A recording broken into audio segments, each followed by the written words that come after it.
ഇന്ന് 16/11/2025 ഞായറാഴ്ച 6:30 നമ്മൾ സത്രത്തിലെത്തി.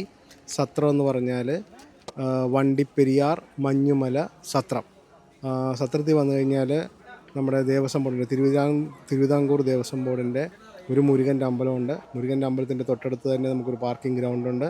ആ പാർക്കിംഗ് ഗ്രൗണ്ടിൽ നമ്മുടെ KSRTC വരുന്ന ദൃശ്യങ്ങളാണ് നിങ്ങൾ കണ്ടുകൊണ്ടിരിക്കുന്നത്. KSRTC ഏകദേശം 16 ട്രിപ്പുകളാണ് ഒരു ദിവസം നടത്തുന്നത്. അത് നമ്മുടെ ഈ സീസൺ പ്രമാണിച്ചാണ് 16 ട്രിപ്പുകൾ വരുന്നത്. ഫസ്റ്റ് ട്രിപ്പ് തുടങ്ങുന്നത് എല്ലാ ദിവസവും ഏകദേശം രാവിലെ 5:30 വെളുപ്പിന് 5:30 കുമളിയിൽ നിന്നാണ് തുടങ്ങുന്നത്. അത് വണ്ടിപ്പെരിയാർ വന്നിട്ട് ഏകദേശം 16 കിലോമീറ്റർ ഓടി നമ്മുടെ സത്രത്തിൽ വരും. ഏകദേശ സമയമെന്ന് പറയുന്നത് 40 മിനിറ്റാണ്. ഒരാൾക്ക് 33 രൂപയാണ് ചിലവാകുക.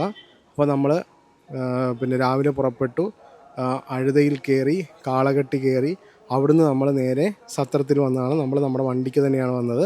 നമ്മൾ ട്രാവലർ ആയതുകൊണ്ട് കുഴപ്പമൊന്നുമില്ല. ബസ്സും ടൂറിസ്റ്റ് ബസ്സും ഒക്കെ പോരും. കുറേ ഹെയർ പിൻ വളവുകളുണ്ട്. അപ്പോൾ ഈ ഹെയർ പിൻ വളവുകളൊക്കെ വളയുമ്പോൾ ചില വണ്ടിയുടെ അടി തട്ടും. അപ്പോൾ അതുപോലെയുള്ള വണ്ടികൾ പരമാവധി ഒഴിവാക്കുക. അത് ഇപ്പോൾ നമ്മളിവിടെ വന്ന സമയത്ത് നമുക്ക് കാണാൻ സാധിച്ചത് ഇഷ്ടംപോലെ ടൂറിസ്റ്റ് ബസ്സുകളുണ്ടായിരുന്നു. അതുപോലെ തന്നെ പിന്നെ നമ്മുടെ ഇതും ഉണ്ടായിരുന്നു, ഈ നമ്മുടെ കാരവാൻ പോലത്തെ വാഹനങ്ങളൊക്കെ ഇവിടെ ഉണ്ടായിരുന്നു. അപ്പോൾ നമ്മളിവിടെ താമസിക്കുന്ന ഒരു കെട്ടിടമുണ്ട്. ആ കെട്ടിടത്തിൻ്റെ ദൃശ്യങ്ങളാണ് ഈ കാണുന്നത്. നമ്മളിപ്പോൾ അതിൻ്റെ മുകളിലുള്ള ഒരു 2 മുറികളിൽ ഒരു മുറിയാണ് നമുക്ക് ഇത്തവണ കിട്ടിയത്. അതിൻ്റെ താഴത്ത് തന്നെ ബാത്റൂമും മറ്റുള്ള ഫെസിലിറ്റികളും ഉണ്ട്. അപ്പോൾ അവിടെയൊക്കെ നമ്മൾ പോയി അപ്പോൾ കഴിഞ്ഞ പ്രാവശ്യം വന്ന സമയത്ത് അവിടെ ബാത്റൂമൊക്കെ കെട്ടിക്കൊണ്ടിരിക്കുകയായിരുന്നു. അതൊക്കെ കണ്ടതിന് ശേഷം ഇതാണ് നമ്മുടെ അമ്പലം. ഈ അമ്പലത്തിൻ്റെ തൊട്ടടുത്ത് തന്നെയാണ് ഈ ഗ്രൗണ്ട് ഉള്ളത്.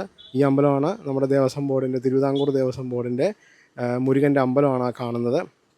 അതിൻ്റെ തൊട്ടടുത്ത് തന്നെ, എൻ്റെ വാതിക്കൽ തന്നെയാണ് ഇപ്പോൾ ഈ കാണുന്ന ആ സ്റ്റേഷൻ. ആൾക്കാർ കൂടി നിൽക്കുന്നുണ്ടല്ലോ, ആ കാണുന്ന സ്ഥലത്താണ് സ്പോട്ട് ബുക്കിംഗ് ഉള്ളത്. അതായത് ഇപ്പോൾ നമ്മൾ വെർച്വൽ ക്യൂ ബുക്ക് ചെയ്യാതെയാണ് വരുന്നവരെങ്കിൽ ഇവിടെ വന്നിട്ട് സ്പോട്ട് ബുക്കിംഗ് എടുക്കണം.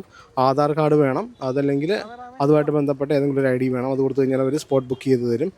അത് കഴിഞ്ഞാലാണ് നമുക്ക് പിറ്റേ ദിവസം എന്ന് വെച്ചാൽ നമ്മൾ വരുന്നത് 1 മണിക്ക് മുമ്പാണ്. എല്ലാ ദിവസവും 1 മണിക്ക് മുമ്പാണ് വരുന്നതെങ്കിൽ ഒരു കയറ്റി വിടും. അപ്പോൾ തന്നെ നമുക്ക് വനം വകുപ്പിൻ്റെ ഒരു ടോക്കൺ തരും. ടോക്കൺ തന്നാലേ നമുക്ക് പോകാനായിട്ട് പറ്റത്തുള്ളൂ. ഒരാൾക്കാണെങ്കിലും ഗ്രൂപ്പായിട്ടും ടോക്കൺ തരും. അപ്പോൾ അത് കിട്ടിയാലേ നമുക്ക് പോകാനായിട്ട് പറ്റത്തുള്ളൂ. അത് ഇവിടെ വന്നിട്ടാണ് ബുക്ക് ചെയ്യേണ്ടത്. ഈ അമ്പലത്തിൻ്റെ വാതിക്കൽ തന്നെ അതിനുള്ള സ്പോട്ട് ബുക്കിംഗ് സംവിധാനങ്ങളൊക്കെ ഉണ്ട്. നമ്മൾ വന്ന ദിവസം ആന്ധ്രാപ്രദേശുകാർ അവരുടെ അയ്യപ്പ പൂജ നടത്തുന്ന ദൃശ്യങ്ങളാണ് നിങ്ങളിപ്പോൾ കണ്ടുകൊണ്ടിരിക്കുന്നത്. ഞങ്ങൾ സ്പോട്ട് ബുക്കിംഗ് നമ്മൾ വെർച്വൽ ക്യൂ ചെയ്തതാണ്. അപ്പോൾ നമ്മുടെ ഇതിന് വേണ്ടിയിട്ട് കാര്യങ്ങളൊക്കെ അറിയാൻ വേണ്ടിയിട്ട് നമ്മൾ ചെന്ന് അവരോട് ചോദിച്ചപ്പോൾ പറഞ്ഞത് നാളെ രാവിലെ വന്ന് വനം വകുപ്പിൻ്റെ ഇത് മാത്രം വാങ്ങിച്ചാൽ മതി എന്നാണ് പറഞ്ഞത്. സ്വാമി ശരണം.